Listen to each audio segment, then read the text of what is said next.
বৃষ্টি, তুমি আবার আসছো এখানে? আসতে চাই নাই, আসতে বাধ্য হয়েছি। তোমার ছাড়া আমি থাকতে পারবো না। এই ছোট লোকের বাচ্চা, তোরে না বলছি যে আমার বোনকে বিয়ে করতে হলে কোটি কোটি টাকার প্রয়োজন, কিন্তু তোর কাছে তো কিছুই নেই। এই দেখ, সরকারি চাকরিজীবী জামাইয়ের কাছে বিয়ে দিয়েছে আমার বোনকে, যে কিনা আমার বোনকে রাজ রানী করে রাখবে।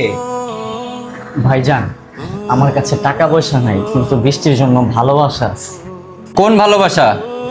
আরে বেটা, তুই ওরা কি খাওয়াবি? তুই তো বেকার, তোর বাপে তো রিক্সা চালায়। জামাই বাবু, তুমি চুপ থাকো।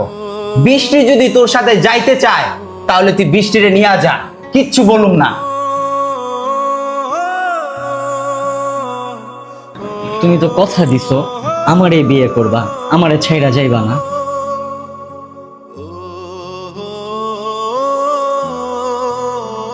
তুমি চইলা যাও, যাও এখান থেকে। এই বেড়া, চুপ করে রইছস কে? বাড়া!